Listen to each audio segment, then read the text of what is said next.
Let's be honest for a moment. You thought something would save you. At least, you hoped it would. Maybe time, maybe motivation, maybe one good breakthrough day where everything finally clicks. You kept going because you believed something would show up. But it didn't.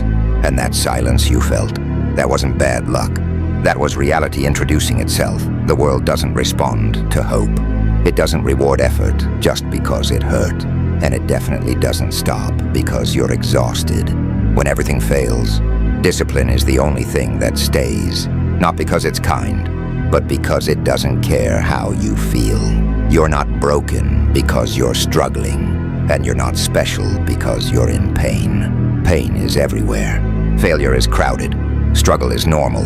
Look around. The world is full of people who almost became something. People who once believed, once promised themselves change. Once said, "This time will be different." They didn't fail loudly. They just stopped. Not because life crushed them, but because they waited for life to notice them. It never did. Strip the story away for a second. No music, no quotes, no motivation playing in the background. Just you, your habits, your consistency, your follow-through. What's really there? Missed days, delayed starts, promises you meant to keep, but didn't. Not because you're lazy, but because comfort kept winning small battles over and over. You don't lack potential.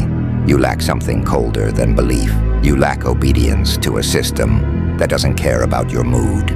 Discipline isn't passion. It doesn't rise when you feel inspired.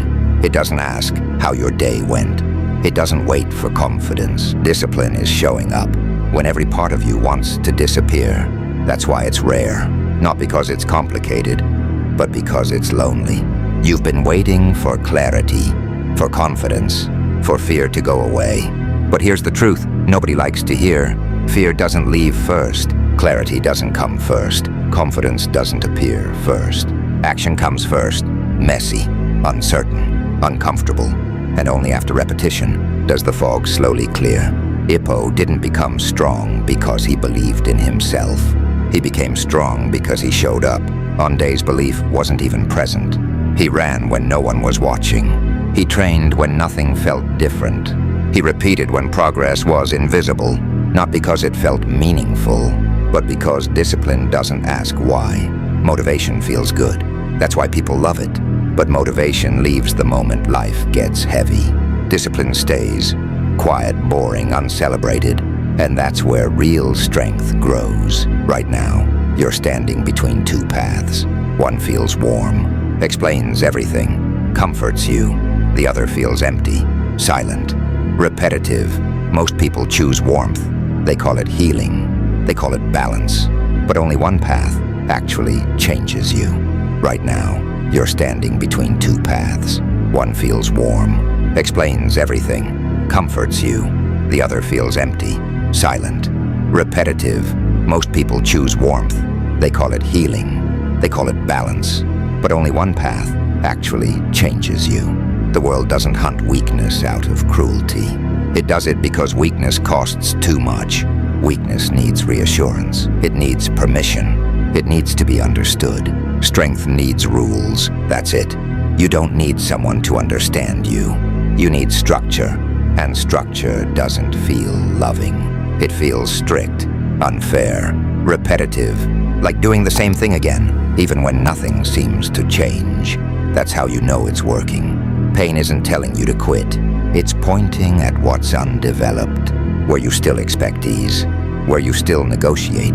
Pain isn't punishment, it's information. You say you're tired, so are the people who never became anything. You say you've tried. Trying doesn't compound, only consistency does. Here's the hardest truth to accept. No one is coming. Not clarity, not confidence, not rescue. What stays?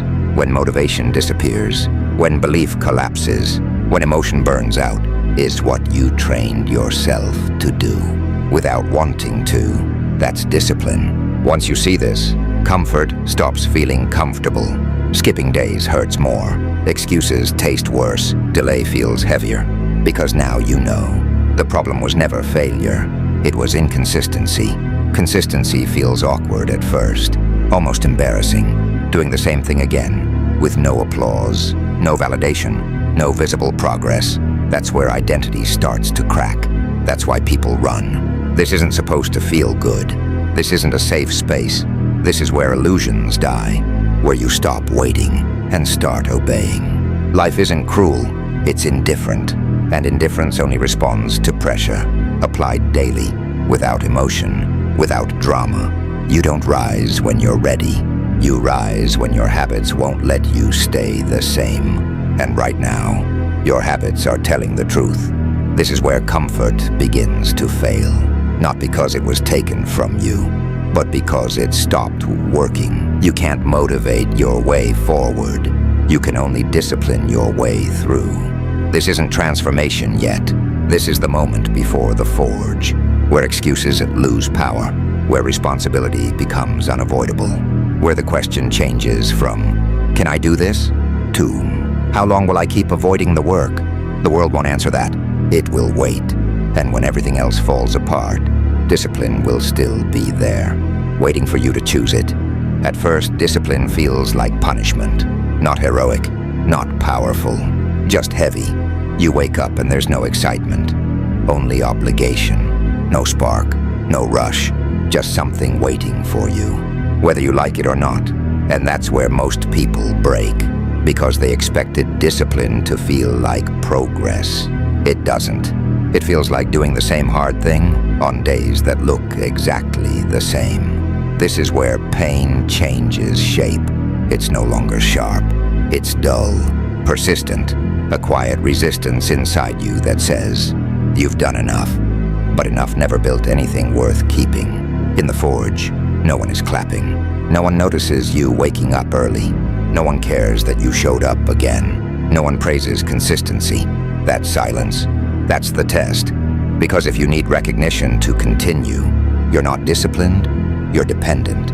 This is where weakness starts showing itself. Not in failure, but in negotiation. I'll go tomorrow. I'll ease up today. I deserve rest. Sometimes you do. Most times that voice isn't wisdom. It's comfort wearing a reasonable mask. Discipline doesn't argue with that voice. It ignores it. That's the difference. The forge is repetition without reward.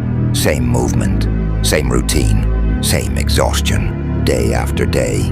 Nothing changes on the outside, but something inside you starts to tighten. Your excuses get quieter. Your tolerance grows thicker. Your emotions stop being in charge. Not gone, just no longer obeyed. This is where sacrifice becomes normal. You sacrifice sleep. You sacrifice ease. You sacrifice being understood. People stop relating to you. They don't say it out loud, but they feel it. You're no longer chasing what they chase. You're no longer complaining like they complain. You're no longer waiting like they wait. That distance, that's not loneliness. That's separation. In the forge, discipline becomes identity. Not something you do, something you are, quietly. You stop announcing plans, stop explaining choices, stop needing agreement. Because discipline doesn't need witnesses. This is also where weakness gets hunted. Not by the world, by you. You start noticing patterns, where you slow down, where you hesitate, where you look for exits, and instead of justifying them, you confront them again and again and again, until avoidance has nowhere left to hide. There are days you'll hate this. Days you'll question why you started. Days you'll feel behind. Days you'll feel invisible. Good. Those days strip intention away and leave only habit. That's the point. Motivation would have abandoned you by now. But discipline is still standing. Not cheering, not encouraging, just present, waiting for your obedience. This is where most people misunderstand strength. They think strength is intensity. It's not. Strength is endurance under boredom. Strength is showing up when nothing feels meaningful and doing it anyway. Ippo didn't grow here because it felt inspiring. He grew because he repeated, even when his body resisted, even when progress slowed, even when doubt whispered. The ring doesn't reward potential, only preparation. In the forge, your identity starts to crack. The version of you that needed excitement Fading, the version of you that needed validation. Fading, the version of you that waited to feel ready. Breaking apart, and it hurts. Because parts of you are dying, quietly. You start moving differently. Not rushed, not emotional, deliberate. You stop asking, do I feel like it? And start asking, is this required? That shift is everything. The forge doesn't make you happy. It makes you capable. And capability lasts longer. There's no rescue here. No one notices the internal war you're winning. And that's exactly why it works. Because when no one is watching, you finally see yourself clearly. This is where discipline stops being a tool and starts becoming a law. Something you obey, even when it hurts. Especially when it hurts. You're not strong yet, but you're no longer fragile. And that scares people. Because fragility asks for comfort. But someone being forged doesn't ask. They endure. The pressure keeps increasing. The days blur together, and slowly, very slowly, the old version of you starts losing control. This is not the end. This is the breaking point, where identity fractures, and something colder begins to form. Something feels different now. Not better, not easier, quieter. The noise that used to control you, the emotions, the urgency, the constant need to feel something. It's fading, and that scares you. Because that noise used to be your identity. You didn't notice it at first. It wasn't dramatic. No big moment. No clear ending. Just small things disappearing. You stopped explaining yourself. Stopped waiting for encouragement. Stopped hoping someone would notice how hard you're trying. Not out of bitterness, out of clarity. The old version of you lived on emotion. When motivation was high, you moved. When it dropped, you disappeared. That version needed excitement. Needed reassurance, needed progress to be visible. That version can't survive here. This is where discipline becomes heavier, not physically, mentally, because now there's no illusion left. You see yourself clearly, every weakness, every avoidance pattern, every moment you used comfort as an excuse, and you can't unsee it. The hardest part of this phase is realizing how much of your personality was built to protect weakness. You called it balance. You called it self-care. You called it being realistic. But deep down, it was fear of sustained effort. Fear of committing without guarantees. The old self doesn't die screaming. It dies negotiating. You've done enough. You're allowed to slow down. You don't have to be this extreme. That voice sounds reasonable. That's why it's dangerous. Discipline doesn't argue with it. It lets it speak, then continues anyway. And every time you do that, something inside you hardens. You start to feel hunger, not for success, not for validation, for capacity, for knowing you can endure what would have broken you before. Hope fades here, and that's not a loss. Hope waits. Hunger moves. This is where softness leaves. You still feel emotion, but it no longer controls your actions. You still get tired, but tired doesn't get a vote. You still feel doubt, but doubt doesn't decide. That separation changes everything. The war becomes internal now, not against the world, against the version of you that wants comfort. When pressure is required, against the part of you that wants to stop once the pain becomes familiar. This is the phase people don't talk about, because it's not inspiring. It's bleak. You're functioning. You're consistent. You're disciplined. But you feel empty. That emptiness, that space being created. Space where ego used to live, where excuses used to hide, where emotion used to dictate. You're not numb. You're becoming neutral. And neutrality is powerful. Ippo didn't become dangerous when he felt confident. He became dangerous when fear stopped influencing his movement. When action continued, even as emotion burned out. That's when the body listens, instead of the mind. This is where people around you feel the shift. They can't explain it. You're calmer, less reactive, less available. You don't chase energy anymore. You conserve it. The old self wanted to be seen. The new one doesn't care. The old self wanted to win quickly. The new one plays long. The old self asked, "How does this feel?" The new one asks, "Does this need to be done?" That change is irreversible. Once discipline replaces emotion as the driver, you don't go back. You can rest, but you don't regress. This is where identity finishes breaking. Not violently, cleanly, like shedding weight. You didn't realize you were carrying. You no longer need to believe. You no longer need to feel ready. You no longer need certainty. You move because movement is required. That's it. This is not happiness. This is alignment, where action and standard finally match. The old self is gone now, not erased, outgrown, and what's left is something quieter, colder, more dangerous. You're not complete yet, but you're no longer human in the same way. You're becoming inevitable. Reply part 4 when you're ready. That's where the transformation stops feeling personal and starts feeling permanent. That's where discipline becomes a force that does not rest, does not kneel, and does not end. There is no celebration here, no relief, no moment where everything suddenly feels complete. Just stillness, a deep, steady calm that doesn't ask for permission and doesn't need reassurance. This is what's left after the old self is gone. You don't feel powerful, you feel stable, and that's stronger. At some point, you stopped counting days, not because the work ended, but because counting was never the point. You stopped asking how long this would take, because time doesn't scare you anymore. This is what ascension actually looks like. No lightning, no applause, no dramatic transformation scene. Just a person who no longer argues with reality.